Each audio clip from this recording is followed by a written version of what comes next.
नमस्कार, मी दीपा भांडकुद्रे. माननीय वपू काळे यांच्या 92व्या जयंती उत्सवानिमित्त साहित्य संपदा आयोजित कथा वाचन कार्यक्रमामध्ये मी झोपाळा या त्यांच्या कथासंग्रहातील एक मोती चिमणीचा या कथेचे वाचन करत आहे. मला संधी दिल्याबद्दल मनपूर्वक आभार.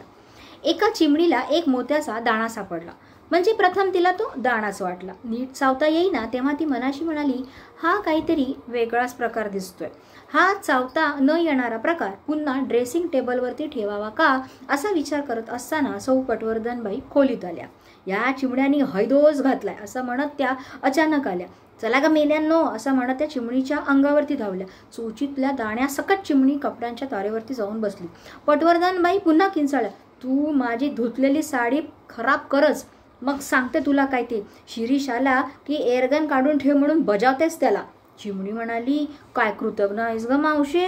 तुझा शिरीष एवढासाच होता तेव्हा त्याला भरवताना घासा घासा गणित मलाच सारखी हाक मारत होतीस ना. आता त्याच शिरीषला मला गोळी घालायला सांगतेस काय. पण चिमणीच्या बोलण्याकडे अजिबात त्यांचं लक्ष नव्हतं. त्या गळ्यातील नवीन केलेल्या मोत्यांच्या माळ हातांनी सारखं करत त्याच्याकडे त्यांचं लक्ष होतं. स्वतःचं प्रतिबिंब आरशामध्ये बघत त्या म्हणाल्या, माळ तर मस्त झाली आहे. त्याला मॅचिंग मोत्याची अंगठी केली की झालं. मोत्याच्या बांगड्या आणि कुड्या आहेतच. अंगठी केली की सेट तयार झाला. एवढं बोलून त्या खाली वाकल्या आणि एकदम किंचाळल्या, हे काय, इथला मोती काय झाला.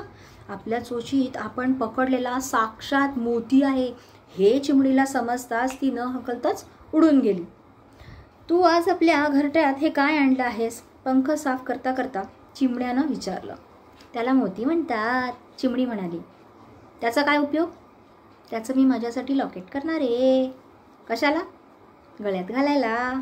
म्हणजे काय होतं. चिमण्याच्या या तटस्थ अरसिक वृत्तीवरती चिमणी चिडली. ती ओरडत म्हणाली, तुम्हाला काही बायकोचं कौतुकच नाही आहे. काडी काडी जमून मी घर उभं करते त्यात तुमची काडीची मदत नसते. इकडची काडी तिकडे करायला नको. टोळ भैरवांबरोबर आकाशभर नुसतं उडत बसायचं. कशाची हाऊस नाही, मौज नाही. आता नाही मला सहन होत. तुमच्या चोचीवरती टिच्चून सांगते, मी या मोत्याचं लॉकेट करणार. चिमणा हादरला. चिमणी प्रथमच एवढी चिडली होती. आता तिची समजूत घालायलाच पाहिजे होती. पंख साफ करायचं काम सोडून तो म्हणाला, चुकलो बाई चुकलो. इतकी एकदम चिडू नकोस, कळलं. चिमणीचा सूर थोडा खालती आला. ती म्हणाली, तुम्हाला कशाचंच कसं कौतुक वाटत नाही. सगळेच पक्षी सारखे कसे असतील. काही काही गोष्टी त्यांच्यासाठी इतरांच्यासाठी पण करायच्या असतात. ठीक आहे, काय करू. उद्या माझ्याबरोबर पेठ्यांच्या दुकानात याल. पेठे म्हणजे ते सोने चांदीवाले, तेच. त्यांच्या दुकानात मी पाय ठेवणार नाही. का. आपलं घरटं त्यांनी 4 वेळा मोडलं.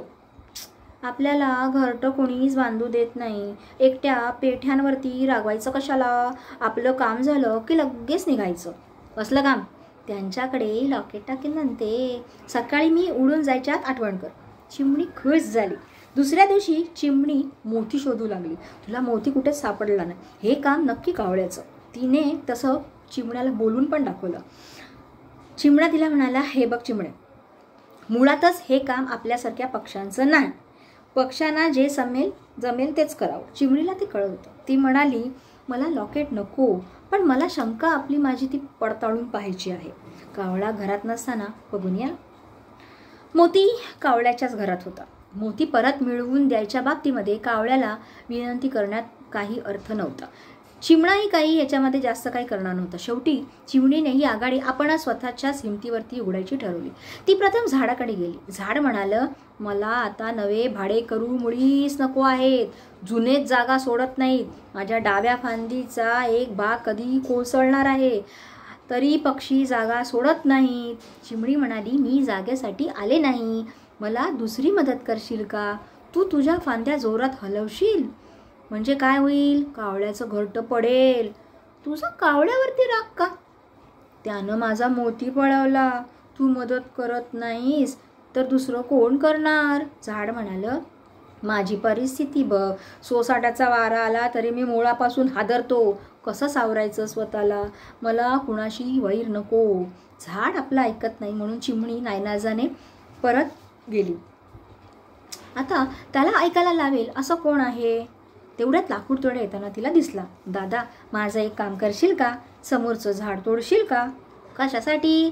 तू तोडायला लागलास तर झाड म्हणेल, नको नको, मला तोडू नको, मी फांद्या हलवतो. मग कावळा म्हणेल, नको नको, मी मोती परत करतो आणि मग माझा मोती मला परत मिळेल. चिमणे, झाड तोडाया आजकाल हुकूम लागतो या. कुणाचा? जंगलाधिकारी. ते कुठे असतात? डाकबंगल्यावर आहे ती. आर्डर आण की घाव घातलाच बघ. चिमणी डाकबंगल्याकडे धावली, पण तिला बाहेरच ड्रायव्हरनं हटकलं. तिने सगळं सांगितलं. तो हसला. चिमणे, अशी साहेब माणसं काही फुकट कामं करत नाहीत. मग काय करू? सचिवालयात जा, मंत्र्यांना भेट.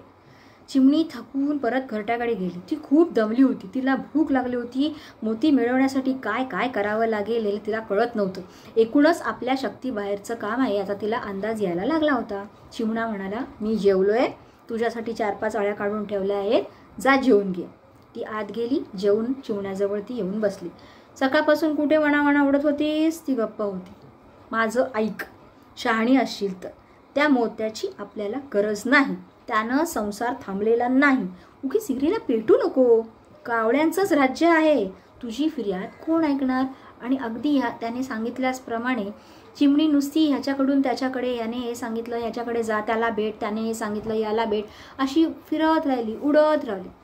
रात्री चिमणा म्हणाला, तू अजून माझं ऐक. एका मोत्यासाठी एवढा आटापिटा करू नकोस. त्यापेक्षा संसाराकडे लक्ष दे. मी सगळं करेन, पण माणसं अशी का? त्यांना काय हवंय नक्की? ते माणसांना सांगता येत नाही. तिथं आपलं काय? एक गोष्ट मात्र दिसते की माणसाला त्याच्याजवळ जे आहे ते पुरेसं कधीच वाटत नाही. स्वतःजवळ जे आहे त्यातली ताकद त्याला जाणताच येत नाही, म्हणून तो दुसऱ्या गोष्टी मागे पळत सुटतो.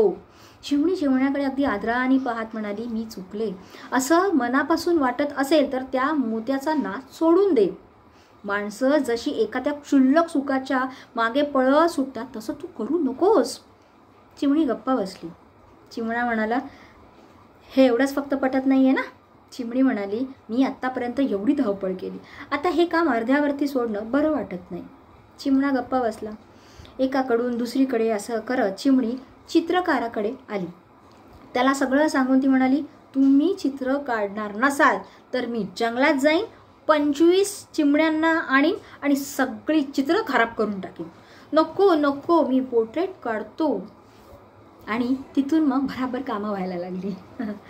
गळ्यातल्या लॉकेटकडे चिमणीनं स्वतःवरतीच खुश होऊन पाहिलं.